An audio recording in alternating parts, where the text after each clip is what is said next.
Alors que notre monde traverse des transformations profondes, le modèle coopératif émerge comme une solution innovante pour répondre aux défis sociaux, économiques et environnementaux.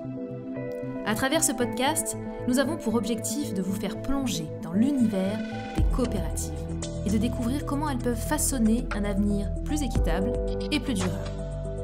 Dans chaque épisode, nous inviterons des experts à réagir aux résultats de notre étude sur le modèle coopératif.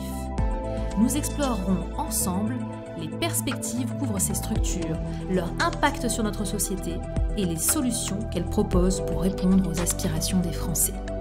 Bienvenue dans Les coopératives, un modèle d'avenir. Pour inaugurer cette série, je suis ravie d'accueillir Bastien Sibylle, secrétaire général de COP/FR. Bonjour Bastien. Bonjour. Bienvenue dans ce podcast, merci d'être à mon micro. Est-ce que, en quelques mots déjà, vous pouvez vous présenter et présenter COP/FR ? Mais avec grand plaisir, merci pour votre invitation et ce temps dédié aux coopératives. Je viens de la coopération puisque j'ai créé une coopérative en 2017 qui était une coopérative sur le partage de la mobilité qui s'appelait Mobicop. Et à l'époque, Mobicop, on était dans le moment où il y avait toute l'économie collaborative et numérique et Mobicop cherchait à faire naître un acteur du collaboratif numérique, un grand portail d'utilisateurs, mais qui soit coopératif, puisque les coopératives sont un mode d'entreprendre très singulier. Et alors à partir de là, j'ai donc travaillé beaucoup sur les questions de transition écologique et sociale dans le monde coopératif, et ce qui m'a conduit à créer avec quelques autres personnes, quelques autres coopératives, une alliance de coopératives qui s'appelle les Licornes, avec 2 O, dans lesquelles il y a des coopératives sans doute bien connues de vos auditeurs et auditrices, comme Biocop par exemple, dont je voyais qu'elle était mentionnée dans votre étude. Et puis, eh bien, écoutez, toujours allant vers plus de coopération, depuis la présidence des Licornes que j'ai quittée au bout de 2 ans, eh bien, j'ai rejoint COP/FR, qui, comment on va peut-être se le dire dans quelques instants, regroupe l'ensemble des familles coopératives, pour à la fois mieux comprendre et essayer de mieux faire vivre ce qu'est la coopération dans toute sa diversité.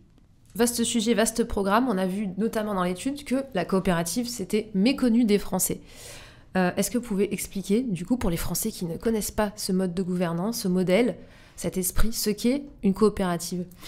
Bien sûr, alors bon, d'abord, je vais le faire avec à la fois beaucoup d'humilité, mais aussi conscience de simplifier, parce que le monde coopératif est très vaste, et donc il y a beaucoup de façons de faire coopérative. Mais globalement, une coopérative, c'est d'abord une organisation économique, c'est-à-dire que c'est une organisation qui agit sur le marché, c'est un acteur privé, et cette organisation, cette entreprise, répond à un certain nombre de règles, qui sont d'ailleurs codifiées par la loi, puisque nous avons une grande loi coopérative qui est la loi de 1947. Et globalement, pour le redire, mais on le dira sans doute plus en détail après, il y a 7 grandes valeurs, 7 grands principes, parmi lesquels vous retrouvez notamment la démocratie, c'est-à-dire qu'au sein de nos assemblées générales, la capacité de vote est déliée de la détention du capital, une personne égale une voix, et puis par ailleurs, il y a une approche qui protège la création de valeur, puisque la valeur est pour l'essentiel gardée au sein de la coopérative. Je ne vais peut-être pas être trop technique maintenant, mais retenez que c'est une entreprise qui a un mode de fonctionnement qui est globalement démocratique et dans lequel la valeur est distribuée d'une façon assez juste. Alors vous avez cité une coopérative tout à l'heure, Biocop. C'est une des plus connues parce que sa nature coopérative est dans son nom, on va dire. Mais il y en a énormément d'autres qu'on ne connaît pas. Est-ce qu'on peut en citer, ou en tout cas les secteurs qui sont touchés par la coopérative ? D'abord, comme je le disais, la coopération est un monde très diversifié, avec une grande diversité, et qui va toucher tous les secteurs. Alors, vous me demandez quelques noms qui pourraient être connus du grand public. Il y en a beaucoup, je vous en cite quelques-uns. Candia, Yoplait, le sucre d'Adi, Intersport, Chris, Jouet Club, et effectivement, vous mentionniez Biocop. On est dans une banque, il y a aussi des banques qui sont bien connues de nos compatriotes, le Crédit Mutuel, les caisses d'épargne, le Crédit Coopératif. Voilà. Alors, donc, il y a des noms qui sont bien connus, mais cette connaissance des marques, sans doute, ne rend pas complètement justice à l'ensemble de ce que sont nos entreprises. Il faut savoir qu'en France, Il y a 22 410 coopératives, donc c'est un chiffre qui est tout à fait important. Ça représente 380 milliards d'euros de chiffre d'affaires annuel, donc c'est tout à fait conséquent par rapport à l'ensemble de notre économie nationale. C'est 31 millions de sociétaires, c'est-à-dire de gens qui ont des parts sociales dans nos entreprises, et 1,3 million de salariés. Alors, vous voyez, je vous cite quelques marques que les gens connaissent, mais ça ne reflète pas encore tout ce qu'est cette puissance du secteur coopératif. Les coopératives, c'est 40% du chiffre d'affaires dans l'agroalimentaire. C'est 30% du commerce de détail, c'est 60% de la banque de dépôt. Donc vous voyez, il y a beaucoup d'actions des consommateurs et des consommatrices qui mettent en jeu des coopératives sans que sans doute eux-mêmes ne le sachent. Et c'est là un de nos travaux principaux que de faire voir cette réalité coopérative. Justement, dans l'étude, un des points qui était important à noter, c'est que les Français savent qu'il y a des coopératives, ont conscience qu'il y a beaucoup de secteurs, mais n'ont pas du tout conscience d'être clients, par exemple, d'une coopérative, puisqu'ils ont l'impression que c'est un monde un peu éloigné d'eux. Et c'est juste, et là encore, moi je pense que c'est à nous sans doute d'être meilleurs dans notre façon de communiquer sur ce que nous sommes. Je crois, et peut-être qu'on s'en redira un petit mot par après, que le monde a besoin des coopératives, que les gens sont en attente de ce type d'acteurs économiques qui, encore une fois, mettent bien sûr l'efficacité économique, mais aussi la justice sociale, la justice environnementale au cœur de leur action. Et je crois que vraiment, nos compatriotes, s'ils connaissaient mieux notre réalité, seraient très partants dans l'aventure coopérative. Alors justement, c'est ce que l'étude révèle, un des points saillants.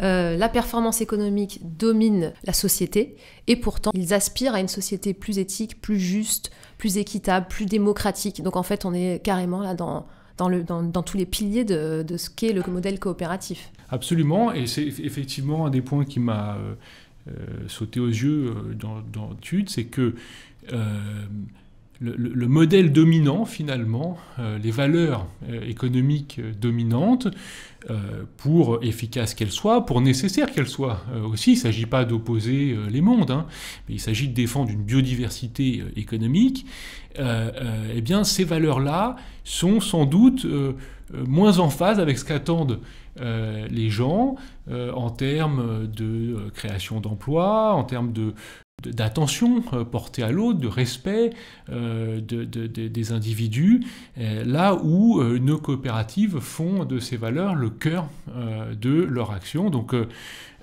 disons qui nous sommes, et les gens voudront être en contact avec nous sans aucun doute. Donc pour vous, il faudrait faire connaître davantage les coopératives pour que éventuellement ce modèle se multiplie un peu plus ? Ben, j'en suis très convaincu. Je pense que si nous disons ce que nous sommes, si nous le disons avec fierté, si nous le disons avec engagement, eh bien le public sera au rendez-vous. Et c'est tellement vrai que, parce que nous sommes cette année dans l'année internationale des coopératives qui a été décrétée par l'ONU, nous avons décidé à COOP/FR de déployer une flamme coopérative qui a amorcé un tour de France. Il y a déjà une quarantaine de dates. Et cette flamme coopérative, eh bien, elle doit incarner cette fierté qui est la nôtre de faire économie un peu différemment et de le faire avec un grand succès. Et donc je pense qu'il faut qu'on soit clairement assis sur nos valeurs et qu'on n'hésite pas à les dire. Et bien sûr, les époques se succèdent sans se ressembler. Donc ce qui se passait dans le tissu économique il y a 20 ans n'est pas ce qui s'y passe aujourd'hui. Mais je crois vraiment qu'aujourd'hui, il y a une place à revendiquer pour la coopération. Alors, un des dadas, on va dire, des mantras des caisses d'épargne, c'est l'ancrage territorial. Vous le savez, il y a 15 caisses d'épargne, 15 grandes régions identifiées. Est-ce que les coopératives ont un rôle à jouer sur le terrain, en région ? Alors, les coopératives ont absolument un rôle à jouer sur le terrain, sur nos territoires, pour plusieurs raisons. La première, c'est que nos coopératives sont dans des tissus économiques locaux dont elles ne peuvent pas être extraites. Nous ne sommes pas opéables, pour le dire de cette façon-là. Et donc, il ne peut pas y avoir une action provenant de territoires éloignés, d'ailleurs qu'ils soient nationaux ou internationaux, qui viennent soustraire la valeur qui est produite. Ensuite, nos coopératives y agissent directement. Pensez aux coopératives agricoles, pensez au CUMA. Ces organisations économiques sont liées, là c'est évident dans le cas des coopératives agricoles, mais sont liées directement à la terre sur laquelle elles agissent. Et pour finir dans cette boucle-là, les petites dernières nées du grand monde coopératif, qui a une histoire longue, je le rappelle, puisque ça démarre au XIXe siècle, mais les petites dernières nées au début du XXIe siècle, en 2001, sont les SIC, Sociétés coopératives d'intérêt collectif. Or, ces sociétés coopératives ont été créées précisément pour que les collectivités territoriales puissent entrer à leur capital. Donc vous voyez que, y compris de façon statutaire, nous sommes des formes d'entreprise dans lesquelles les territoires sont invités à agir. Donc tout ça forme déjà un ensemble de raisons qui font qu'on est ancré sur les territoires. J'en vois quelques autres. Dans notamment la question de qu'est-ce qui est fait de la valeur. La valeur qui est créée par une coopérative est, par la loi, contrainte, dans une certaine mesure, à y rester. C'est vrai de la distribution des dividendes, du résultat positif en fin d'année, qui doit être réinvesti dans l'outil coopératif. C'est vrai aussi des plus-values de cession qui sont encadrées. Donc qu'est-ce que ça veut dire, ça ? Ça veut dire que la valeur qui est créée par le territoire, par une organisation économique qui est la coopérative, cette valeur-là, pour une partie conséquente, va rester sur le territoire. Donc il n'y a pas d'extraction de valeur. Et enfin, je pense que les coopératives sont en lien avec leur territoire par les richesses non économiques qu'elles y amènent. La démocratie. C'est important pour un territoire, la démocratie. Or, les coopératives font vivre une culture démocratique. Et cette culture continue d'irriguer le territoire année après année. Par ailleurs, je vous disais que les coopératives sont des formes d'entreprise. Ce sont des outils qui... Alors, je n'aime pas trop ce terme qui est un terme anglais, mais... si vous en avez un en français meilleur, vous me le direz, c'est un outil d'empowerment, c'est-à-dire que c'est un outil par lequel les gens qui habitent le territoire trouvent une capacité d'action sur leur réalité quotidienne. Et en ça, elles viennent renforcer leur lien au territoire et leur capacité à y agir. Donc, je le disais, ça fait maintenant 2 siècles que les coopératives irriguent, renforcent nos territoires. C'est pas prêt de s'arrêter et on s'y emploie.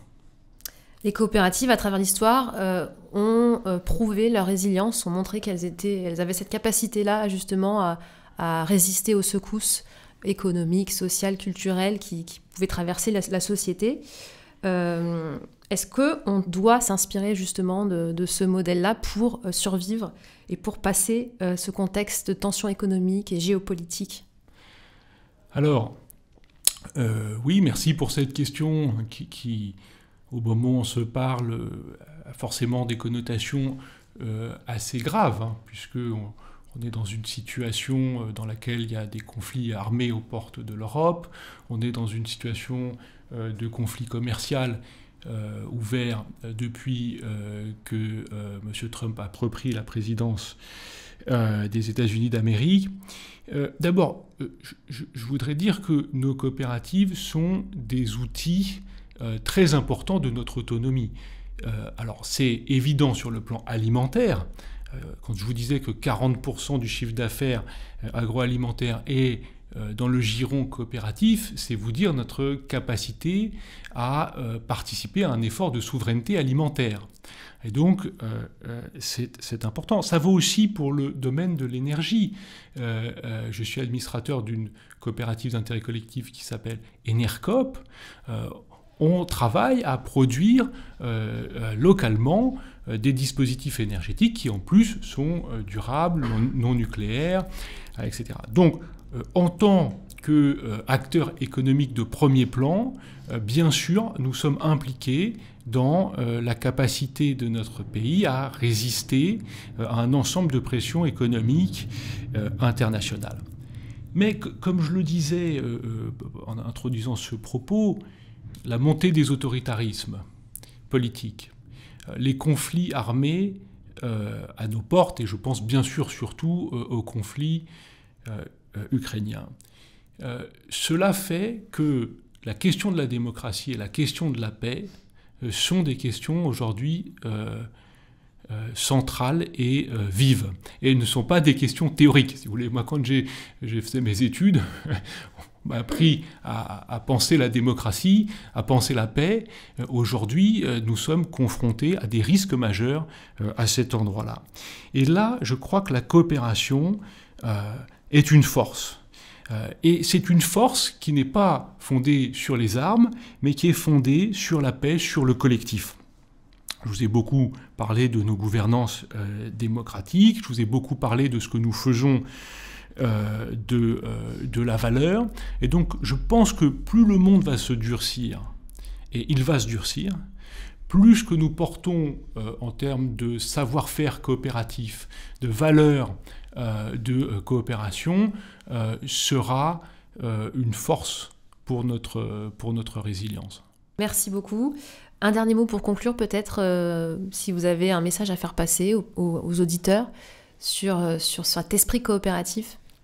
Mais absolument, mon message, ce serait de les encourager à s'y confronter, à aller à la rencontre de nos coopératives, de le faire en conscience. Je pense que la consommation, le travail, toutes ces choses qui forment notre économie sont aussi des actes signifiants, qui ont un sens. Et donc le fait quand on va justement acheter son lait, quand on achète son énergie, etc., qu'on ait une pensée sur la société qu'on souhaite voir advenir, eh bien, je crois que c'est important pour notre collectivité. Donc, consommez coopérative, travaillez dans des coopératives, mettez votre argent dans des coopératives et vous vivrez une expérience signifiante pour nous tous. Merci beaucoup Bastien Sibylle, secrétaire général de COOP FR. Merci d'avoir été avec nous. Merci.